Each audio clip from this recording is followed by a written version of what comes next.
Hello friends, இன்னைக்கு சிறுகடி காசில் என்னெல்லாம் நடந்துச்சு ஷார்ட்டாக ரிவ்யூ பார்க்கலாம். முத்து வந்து காரில் சவாரி வந்துட்டு இருக்காரு. அப்போ மனோஜோட ஃப்ரெண்டு வந்து நிறுத்தவும், நீ என்ன என் காரை நிறுத்துற அப்படின்னு கேட்கும். நான் தான் ஏன் புக் பண்ணேன்னு சொல்கிறாரு. உன் கார் எங்கே அப்படின்னு சொல்லி, எனக்கு நேரம் சரியில்லை, அதனால என்னால் கார் எடுக்காமல் இருக்கேன் அப்படின்னு சொல்ல, அப்போ அந்த கெட்ட நேரம் என்ன பிடிச்சிக்கணும்னு என் காரை புக் பண்ணியான்னு கேட்குறாரு. சரி சரி வந்து ஏறு அப்படின்னு சொல்லவும், காரில் ஏற மனோஜோட ஃப்ரெண்டு வந்து கண்ணை எப்படி இருக்கான் அப்படின்னு கேட்கும். ஏன் அவன் நல்லா தான் இருக்கான், நீ அவன்கிட்ட பேசுறது இல்லையா அப்படின்னு கேட்குறாரு. அந்த சம்பவத்துக்கு அப்புறம் பேசுறது இல்லை அப்படின்னா இப்போ இவனுக்கு என்ன நடந்துச்சு தெரியும் போலயோ அப்படின்னு சொல்லிட்டு முத்து நைஸாக வந்து மனோஜோட ஃப்ரெண்டு கிட்ட போட்டு என்ன நடந்துச்சு அப்படிங்கிற நியூஸ் எல்லாம் வாங்கிடுறாரு. இப்போ சொல்ல அந்த ராஜாராணி வீடு எங்கே இருக்குது அப்படின்னு சொல்லிட்டு சொல்லவும், உண்மையாக அங்கே போகணுமா அப்படின்னு கேட்குறாரு. அங்கே போய் தான் ஆகணும் அப்படின்னு சொல்லிட்டு மனோஜோட ஃப்ரெண்டை வந்து ராஜாராணியோட வீட்டுக்கு வந்து கூட்டிகிட்டு போகிறாரு.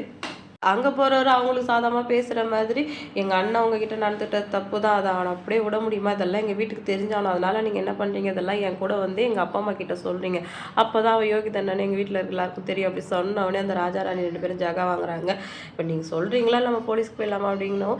இல்லை இல்லை நாங்களே வரோம் கூட அப்படின்னு சொல்லிட்டு பேசாமல் முத்து கூட வந்து கிளம்பி வந்துடுறாங்க. முத்துக்கு ஒரு விஷயம் தெரிஞ்சால் சும்மா இருப்பாரா, எப்போ மாதிரி நம்ம வீட்டில் வந்து மாநாடெல்லாம் கூட்டுறாரு.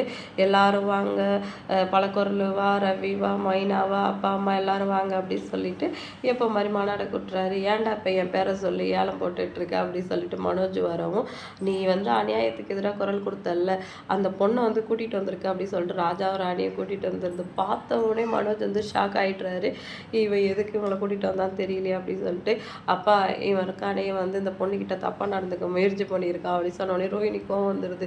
அதெல்லாம் இல்லை ஆண்டி, இவங்க தான் நம்ம கடையில் வந்து பணத்தை திருடினாங்க, அது மட்டும் இல்லாமல் மனோஜ் மேலே தேவையில்லாமல் பழி போட்டு நம்மக்கிட்ட காசு பொருள் எல்லாம் வாங்கிட்டு இருக்காங்க அப்படின்னு சொல்லிட்டு ரோஹிணி வந்து விஜய் கிட்ட சொல்கிறாங்க.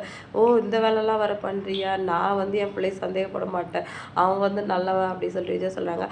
தப்பே பண்ணாலும் எந்த அம்மாவும் வந்து தம்பில் தப்பு பண்ணால் ஒத்துக்க போகிறதில்ல, அதனால் ராணி நீ என்ன பண்ணுறேன்னா எங்கள் அண்ணன் உன்னை கல்யாணம் பண்ணி இனிமேல் இந்த வீட்டில் தான் இருக்க போகிறவங்க தான் உன் மாமியாருன்னு சொன்னவொடனே எல்லாருமே வந்து ஷாக் ஆகிடுறாங்க. அதில் பயங்கரமாக ஷாக் ஆகிறது வந்து ரோஹிணி தான். முத்து வந்து அவங்க அண்ணனை காப்பாற்றதான் அதெல்லாம் பண்ணிகிட்டு இருக்காரு. ஆனால் எது பண்ணியும் வந்து எந்த பிரயோஜனமே கிடையாது.